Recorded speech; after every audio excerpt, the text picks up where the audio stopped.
Salam sejahtera bagi kita semua. Kami dari Universitas Pertamina, program studi Teknik Elektro akan mempresentasikan mengenai pengembangan stasiun pengisian kendaraan listrik tenaga surya yang dilengkapi dengan wireless charging dan stabilizer. Yang beranggotakan kelompok Raffi Murtada, Adriel Dwi Pratama, Ahmad Wicaksono Herlambang, Egis Maharani Febriarumi, dan Muhammad Nur Muslim. Pada slide pertama, kita akan mendengarkan pembahasan dari latar belakang yang dijelaskan oleh Raffi Murtada. Baik, berikut yang terpapar pada PowerPoint yang ditampilkan merupakan konsep mobil listrik. Yang pertama itu Go Green, karena kendaraan ini tidak menggunakan bahan bakar fosil yang merupakan bahan bakar tidak terbarukan. Pada kendaraan pengisian bahan bakar daya listrik ini menggunakan panel surya yang bersumber dari matahari. Yang kedua itu no pollute, karena kendaraan ini lebih ramah lingkungan karena penggunaan daya listrik bukan bahan bakar. Ketiga, efisiensi, karena kendaraan ini tidak menggunakan kabel yang dinamakan wireless charging. Yang keempat itu save money, karena pada kendaraan daya listrik ini lebih hemat penggunaan dayanya daripada kendaraan bahan bakar lainnya.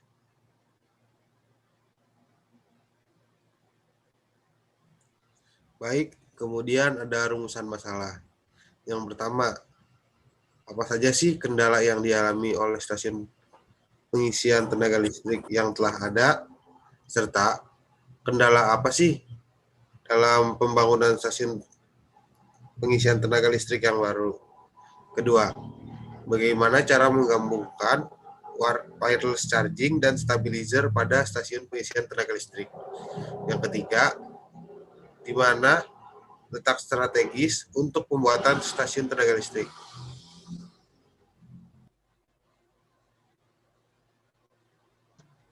Selanjutnya ada tujuan. Tujuan dari penelitian ini adalah merancang stasiun pengisian tenaga listrik menggunakan wireless charging, stabilizer, serta sumber listrik dengan tenaga surya.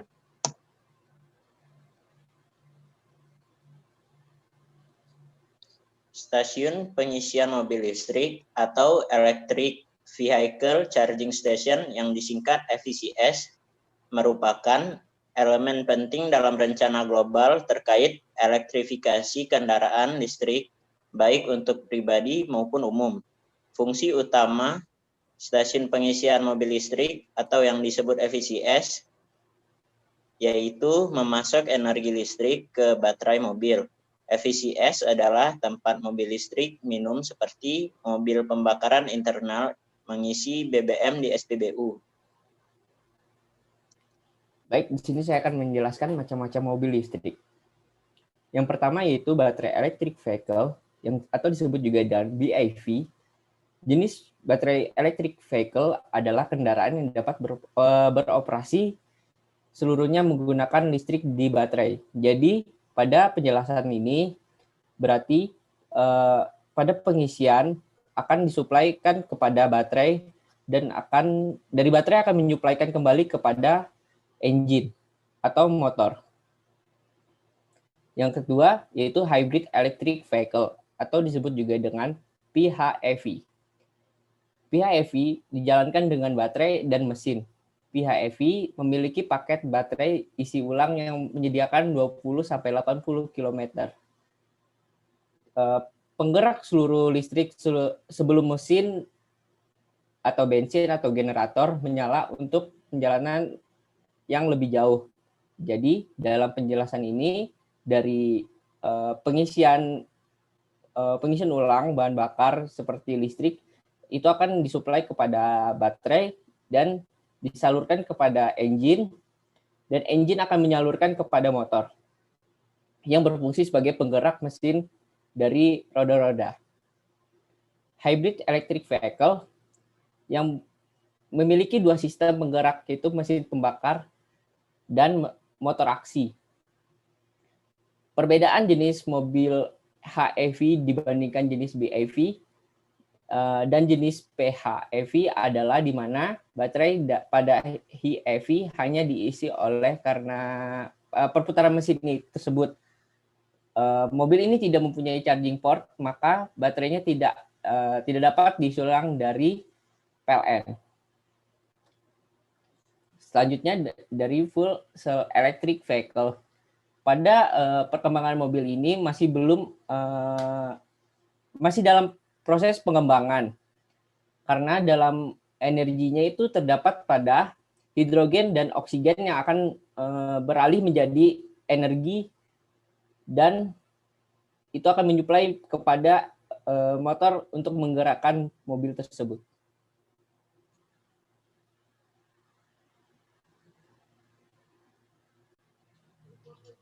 Wireless charging. Di sini saya akan menjelaskan mengenai wireless charging. Seperti judulnya, wireless charging adalah charging tanpa menggunakan kabel. Charging atau pengisian ulang sumber listrik yang umumnya berupa baterai lithium ion atau nikel ion dan lainnya menjadi hal utama dalam membangun sebuah sistem electrical vehicle yang tadi telah dijelaskan oleh Adriel. Lalu, wireless charging ini adalah pengisian nirkabel tanpa kabel atau nirkabel.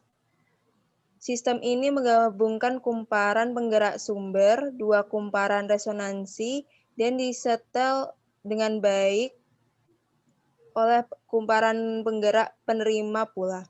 Dua kumparan resonansi terlepas dari kopling relatif rendah, mereka faktor dari wireless charging yang terdapat pada penelitian ini.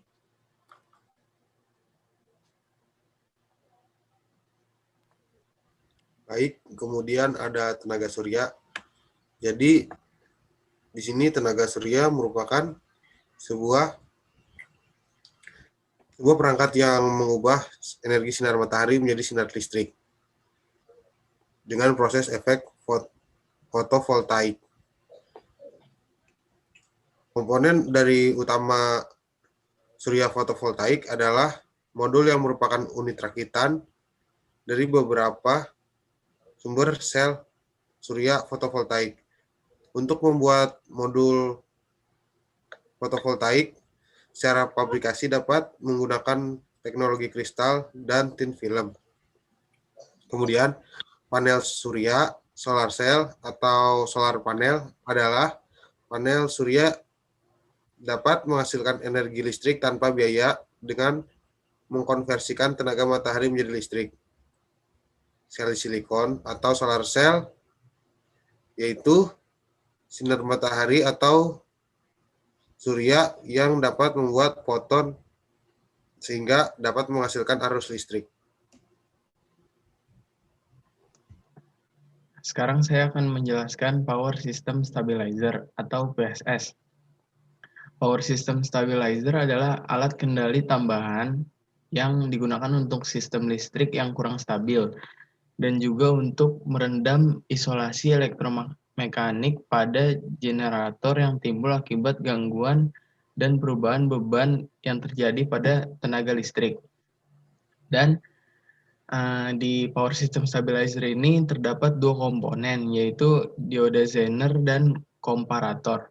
Dioda Zener adalah salah satu jenis dioda yang memiliki karakteristik menyalurkan arus listrik mengalir ke arah berlawanan apabila tegangan yang diberikan melebihi batas, dan biasanya ini disebut breakdown voltage. Lalu ada komparator adalah komponen elektronik yang berfungsi membandingkan dua nilai kemudian memberikan hasilnya mana yang lebih besar dan mana yang lebih kecil.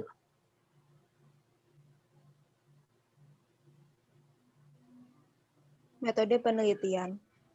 Metode penelitian dari penelitian stasiun pengecasan ini adalah dengan menggunakan metode kuantitatif. Metode kuantitatif adalah penelitian yang menggunakan metodologi penelitian yang berupaya mengukur data dan biasanya menerapkan beberapa bentuk analisis data statistik. Metode kuantitatif ini menggunakan banyak perhitungan karena menggunakan banyak analisis data. Kemudian teknik pengumpulan data yang digunakan penelitian ini terdapat 4 kategori, yaitu studi pustaka, eksperimen, observasi, dan wawancara.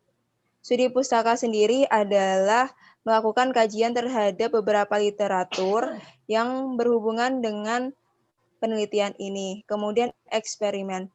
Eksperimen adalah suatu percobaan yang digunakan untuk melakukan penguji cobaan pada penelitian ini. Ketiga adalah observasi. Observasi adalah pengamatan yang dilakukan pada penelitian ini untuk mengetahui hasil dari eksperimen yang telah dilaksanakan. Kemudian wawancara. Wawancara adalah metode yang digunakan peneliti untuk mengetahui apa respon dari responden yang menggunakan inovasi dari penelitian ini. Kemudian ada teknik pengolahan data.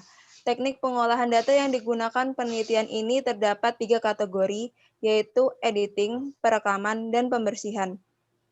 Editing sendiri adalah metode yang dilakukan untuk mengolah gambaran yang didapatkan dari hasil observasi atau hasil data yang dihasilkan oleh eksperimen yang telah dilaksanakan. Kemudian perekaman. Perekaman adalah cara pemrograman pada komputer yang diketahui untuk mengolah hasil yang didapatkan menjadi statistika. Kemudian ketiga ada pembersihan. Metode pembersihan dilakukan dengan membersihkan data atau melakukan validasi data agar tidak ada data yang salah pada penelitian ini. Terakhir ada populasi dan sampel penelitian. Populasi penelitian ini menggunakan pengguna mobil listrik di Jakarta. Dengan sampel yang digunakan adalah 15 pengguna mobil listrik di Jakarta. Pengambilan sampel ini akan bertempat pada stasiun pengisian mobil yang telah peneliti kembangkan.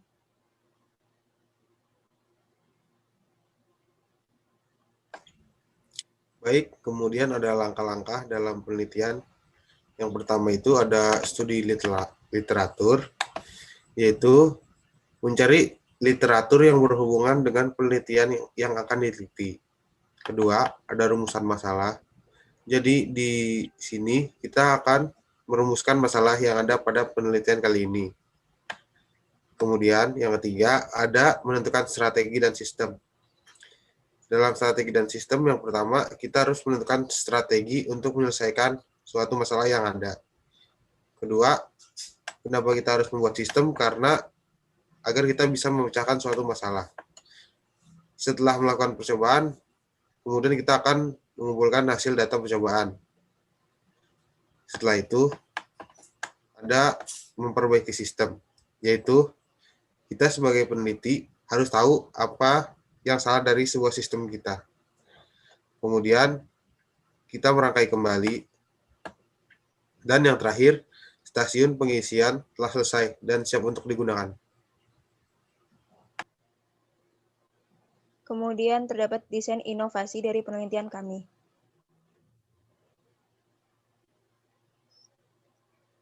Desain inovasi dari penelitian kami terdapat 3 kategori, yaitu dari sisi belakang, sisi samping, dan pada terminal. Pertama-tama dari sisi belakang.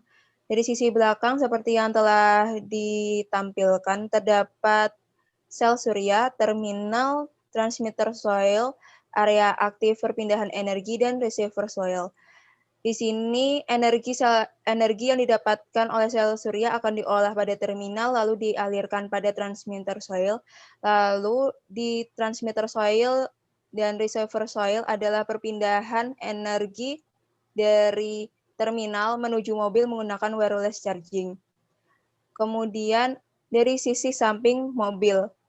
Dari sisi samping mobil terlihat terdapat transmitter soil yang akan kami tanamkan pada jalanan sehingga mobil hanya perlu untuk berhenti di atas wireless charging dan energi pada wireless charging yang terdapat pada transmitter soil akan dipindahkan menuju receiver soil yang terdapat pada mobil di area aktif perpindahan energi. Kemudian energi tersebut akan dialirkan pada sirkuit charging dan kemudian akan disimpan pada penyimpanan baterai yang nanti akan digunakan mobil pada sistem mobil.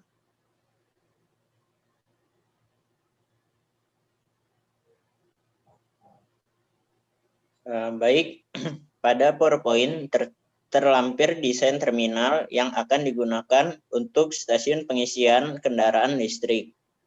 Bagian yang pertama itu sel surya. Sel surya akan menangkap energi dari matahari yang akan dialirkan ke charge controller yang mengontrol pemasukan energi ke penyimpanan baterai. Lalu energi dikonversikan di power inverter ke AC breaker panel. AC breaker panel untuk menghubungkan dari energi yang dikonversikan ke hasilnya.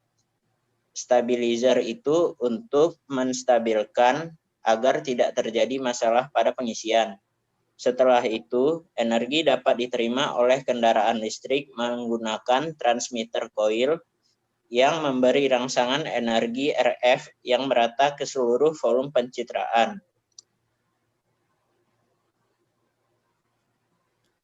Simpulan dari proposal penelitian kami adalah pada perkembangan zaman ini, permodifikasian mobil dari menggunakan bahan bakar fosil menjadi listrik telah menjadi hal biasa pada saat ini. Perkembangan pembuatan mobil listrik pun menjadi alasan para peneliti untuk membuat stasiun pengisian mobil listrik. Dengan melihat perkembangan pada pembuatan stasiun mobil listrik yang telah ada pada saat ini, peneliti mempunyai gagasan untuk mengembangkan stasiun yang ada dengan menggunakan solar panel, stabilizer, dan wireless charging. Kemudian pengisian dari stasiun charging ini akan menggunakan wireless charging dan stabilizer. Metode yang digunakan penelitian ini menggunakan metode kuantitatif, lalu pengumpulan data yang digunakan pada penelitian ini menggunakan metode studi pustaka, eksperimen, observasi, dan wawancara pada para responden. Kemudian untuk mendapatkan data yang diperlukan menggunakan tahap pengolahan data yang berupa editing, perekaman, dan pembersihan ulang. Sekian dari kelompok kami. Terima kasih. Terima kasih.